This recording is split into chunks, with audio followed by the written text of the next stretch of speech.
Hello, my dear students. How are you all?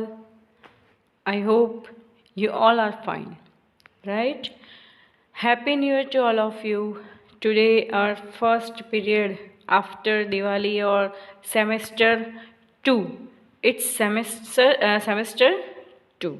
Okay, so from semester 2, first period is there, Sanskrit period is there, chapter 1, Mam Angani. Before starting, I want to tell you be safe, be home, be at your home, okay? आप घर पे ही रहो क्योंकि अभी ये corona virus बहुत ज़्यादा फैल गया है स्टूडेंट्स। आपको पता होगा, आप न्यूज़पेपर में पढ़ते होंगे, आप अपने आसपास अपने रिलेटिव्स को देखते होंगे जो इस सिचुएशन से गुज़र रहे हैं या गुज़र चुके हैं। तो ये अच्छी बात है कि अभी तक हम स्वस्थ रहें और आगे भी ऐसी विश करते हैं कि सभी एकदम हेल्दी रहे और किसी को कोई प्रॉब्लम ना हो, राइट? सो सेमेस्टर 2 आपके पास ये बुक्स अवेलेबल होगी। अगर नहीं है तो आप मार्केट में चेक कीजिए। आप खुद मत जाना, अपने पेरेंट्स से कहना, मार्केट में चेक कीजिए, कोटड़िया में, पटेल बुक में, कहीं पर भी। और अगर वहाँ पर अवेलेबल नहीं है तो आप उनसे पूछो कि बुक कब आएगी। दूसरा ये ऑप्शन है। तीसरा ये ऑप्शन है कि जिन जिन फ्रेंड्स के पास आपकी टेक्स्ट बुक है उनसे आप लेके ज़ेरॉक्स करा लें अगर पॉसिबल है तो ये सारी कंडीशन है जिसमें मैंने आपको सिर्फ एक कंडीशन बताई है कि अगर टेक्स्ट बुक नहीं है तो आप ये चीज़ें कर सकते हैं। आपके पास कोटड़िया या पटेल बुक का नंबर है तो वहाँ पे जाने की भी ज़रूरत नहीं है, आप सिर्फ कॉल करके पूछ सकते हैं। वो आपको कॉल पे सारी डिटेल दे देंगे। आप उनको पूछिए कि कब आएगी टेक्स्ट बुक, क्योंकि फर्स्ट सेमेस्टर हमारा ऑलमोस्ट क्या ऑलरेडी ख़त्म हो चुका है और एग्ज़ाम भी कंडक्ट हो गई।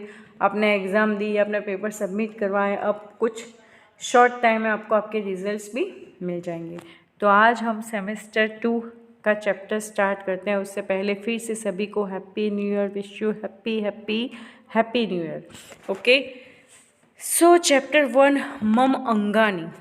ओके, मम अंगानी it means my body part. अंग यानी ऑर्गन्स, माई ऑर्गन्स, जो आपके बॉडी पार्ट्स होते हैं, जो आपके शरीर के अंग होते हैं, उसको बोला गया है अंग। मम यानी मेरा, माई ऑर्गन्स। तो यहाँ पर जो आपके ऑर्गन्स है उसके बारे में बताया गया है कि कौन कौन से ऑर्गन्स को, कौन कौन से बॉडी पार्ट्स को संस्कृत में क्या कहा गया है, राइट? तो यहाँ पर आप आज हम सिर्फ यही पेज पढ़ेंगे, एक्सरसाइज हम नेक्स्ट पीरियड में करेंगे। आज सिर्फ आपका यही लेसन रहेगा कि संस्कृत टू इंग्लिश और इंग्लिश टू संस्कृत आपको ये ऑर्गन्स जो है उसके नाम आने चाहिए। तो लेट्स स्टार्ट। अब यहाँ पर ये फर्स्ट है केशा। ओके, केशा मीन्स ये आपको दिख रहा है यहाँ पे, तो क्या हो गया ये हेयर। केशा यानी बाल। ओके, तो बाल को क्या बोलते हैं? केशा, हेयर। ओके, तो आपको याद रखना है कि बाल यानी केशा। देन ललाटम। अब यहाँ पे देखिए ये जो है वो ललाट बोला गया है इसको, ये ललाटम यानी फोरहेड, राइट? फोरहेड बोला गया है। ललाट को क्या बोला गया है? फोरहेड। ओके, फोरहेड यानी ललाट। ललाट यानी हमारा सिर, जहाँ पर आपका ये जो तिलक लगता है इस तरह से, इस वाले पोर्शन को बोलते हैं ललाट। ओके, ललाटम। देन देखो ये जो है यहाँ पर ये सिंबल है, इसको बोला गया है नेत्र। नेत्र यानी आइज़, दोनों आँखें हैं इसलिए आइज़, आँखें। नेत्र को क्या बोला गया है? आँखें, राइट? अब यहाँ पर देखिए ये वाला एरो जा रहा है जिसको बोला है कर्णः। इट मीन्स सबको क्लियर हो गया? कर्णः यानी ईयर्स, कान, है ना? तो यहाँ पर देखिए ये क्या है? जिह्वा, यानी TONGUE, टंग। जो हमारी जीभ होती है उसको बोलते हैं टंग, राइट। आई यानी नेत्रम, कर्णः यानी ईयर्स, कान, नेत्रम यानी आइज, ललाटम यानी फोरहेड, केशाः यानी हेड, और टंग यानी जिह्वा, इसको बोलते हैं जिह्वा, राइट। अब देखिए ये यहाँ पर सिंबल किया हुआ है जिसको बोलते हैं नासिका। नासिका यानी नोज, ओके। नासिका मतलब क्या होता है? नोज यानी नाक, ओके। देन यहाँ पर मुख की तरफ, यानी ये जो पूरे चेहरा है मुख, उसकी तरफ इशारा किया है, तो मुख को हम बोलते हैं फेस, चेहरा, राइट।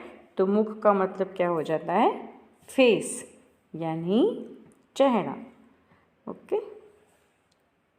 देन ये किसकी तरफ सिंबल है? यहाँ पर गर्दन की तरफ, ग्रीवा, तो ग्रीवा का हो जाता है नेक यानी गर्दन, तो गर्दन को क्या बोलते हैं?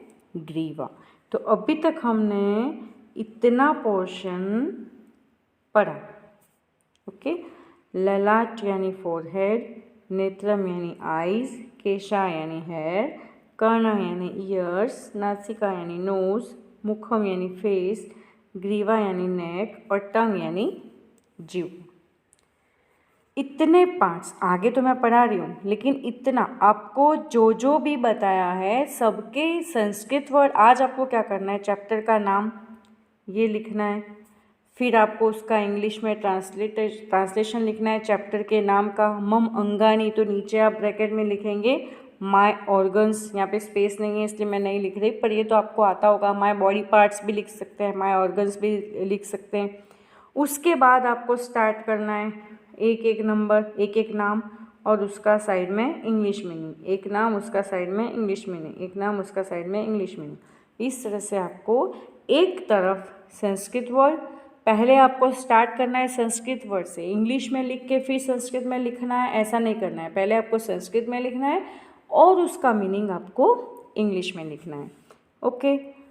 अब यहाँ पर देखिए ये दंता, ये जो है किसकी तरफ इशारा किया है? दंता है यानी ये दांतों की तरफ, इनसाइड, तो दंता को हम बोलते हैं टिथ, ओके। दंता यानी टिथ, और यहाँ पर ये बाहर की तरफ सिंबल है, तो ओष्ठ, ओष्ठ को बोलते हैं लिप्स, ओके। टिथ एंड ओष्ठ यानी लिप्स। अब यहाँ पर ये क्या है? वक्षः, वक्षः यानी CHEST, चेस्ट, चेस्ट यानी छाती, जिसको बोलते हैं वक्ष, ओके। देन ये क्या है? हस्तः, हस्तः यानी हैंड्स यानी हाथ, हमारे दोनों ये जो हाथ होते हैं उसको बोलते हैं हस्तः। टीथ यानी दंता, ओष्ठ यानी लिप्स, वक्ष यानी चेस्ट, हस्तः यानी हैंड्स। अब आगे बढ़ते हैं। यहाँ पर इधर बताया गया है ये क्या है? उदरम, उदरम यानी पेट, पेट यानी STOMACH, stomach, right. STOMACH, stomach, stomach यानी पेट, पेट को क्या बोलते हैं? उदरम। अब ये क्या है? पाम, PALM, पाम यानी करतलम, करतलम यानी हथेली, राइट। स्टमक एंड करतलम। देन आप यहाँ पर देखिए ये क्या है? ये पूरा लेग, तो ये क्या हो जाएगा? लेग्स, लेग्स से यानी पादः, और ये जो पोर्शन है उसको बोलते हैं हम फुट, फुट इट मीन्स चरणः, राइट। हमारा जो फुट होता है उसको हम बोलते हैं चरणः, और लेग्स को हम, पूरे पैरों को हम बोलते हैं पादः, राइट। सो पादः इट मीन्स लेग्स, चरणः इट मीन्स फुट, करतलम इट मीन्स पाम, उदरम इट मीन्स स्टमक, हस्तः यानी हैंड्स, वक्षः यानी चेस्ट, ग्रीवा इट मीन्स नेक, मुखम इट मीन्स फेस, नासिका इट मीन्स नोज, कर्णः इट मीन्स ईयर्स, नेत्रम इट मीन्स आईज, ललाटम इट मीन्स फोरहेड, केशः इट मीन्स हेयर, जिह्वा यानी टंग, दंता यानी टिथ, और ओष्ठः इट मीन्स लिप्स। तो ये सारे बॉडी पार्ट्स के जो नेम है वो आपको अपनी नोटबुक में पहले सारे सीरियल वाइज 1 2, ये टोटल कितने मैं आपको वो भी बता देती हूँ, 1 2 3 4 5 6 7 8 9 10 11 12 देन 30 अरे 13 14 15 और 16, तो 1 2 3 4 ऐसे पेज में आपको 16 नंबर तक लिख देना है संस्कृत में, और उसके सामने उसका इंग्लिश मीनिंग यहाँ पर इस तरह से लिखना है, राइट। तो आपको अपनी नोटबुक में ये पूरा कंटेंट कवर करना है। इसके एक्सरसाइज में आपको तब बताऊंगी जब आपको ये सारे नाम लर्न हो जाएंगे। पहले you should have to learn all this organs, then after we will do exercise. Okay students, so I hope आपको ये पूरा कंटेंट एकदम से अच्छे से समझ में आया होगा, है ना, क्योंकि ये बहुत इजी है, आपके लिए नया है और इंटरेस्टेड भी है, तो आप इसको अच्छे से करना। Okay, thank you very much students.